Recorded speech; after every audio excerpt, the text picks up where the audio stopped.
Le paradoxe du chercheur, c'est que il ne peut pas se vanter de dire ce que tout le monde pense.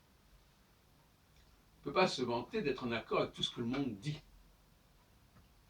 Donc quand on lui répond « mais c'est vous qui le dites », c'est une façon un peu sous la ceinture de discuter.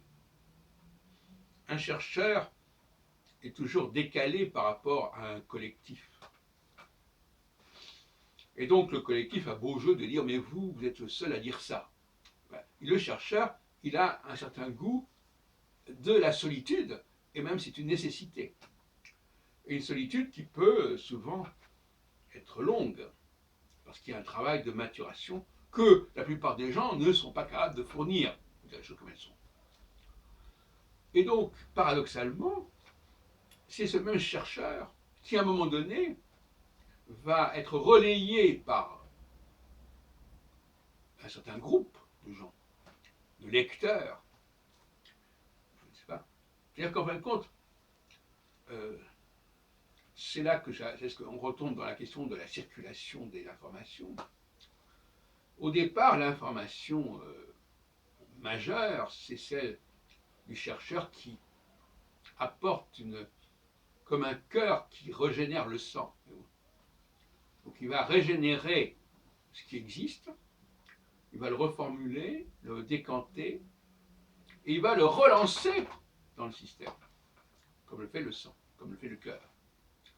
Et en sachant que ce sang qu'il va relancer va progressivement se corrompre, etc.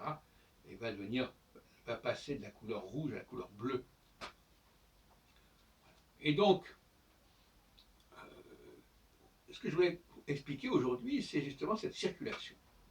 Circulation du savoir, du cœur qui est quand même un élément solitaire, de certaine manière, jusqu'au moment où se sent réoxygéné dans cette partie de notre corps, qui est le thorax, va dépérir progressivement, va dégénérer, disons-le, et l'important c'est que ce ruissellement, quelque part, les premiers de cordée, comme dirait Macron, il va falloir à un moment donné que l'on renvoie l'ascenseur.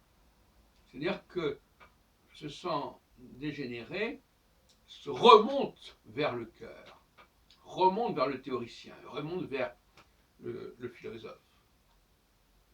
Et c'est dans beaucoup de sociétés, ce n'est pas ce qui se produit. Je reviens sur le débat concernant le fait religieux. Eh bien, si notre société était correctement organisée, on dirait oui, il y a un fait religieux à un moment donné, mais il est bon de le relancer, de le réinjecter vers le cœur, c'est-à-dire vers une élite intellectuelle,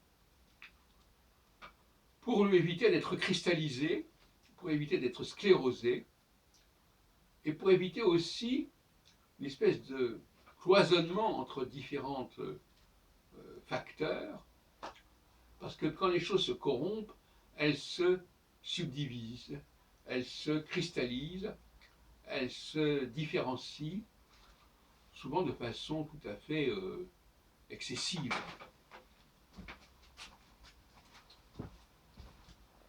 C'est le rôle du philosophe de faire attention à tout ça et d'être vigilant, mais qu'on lui laisse le temps de le faire.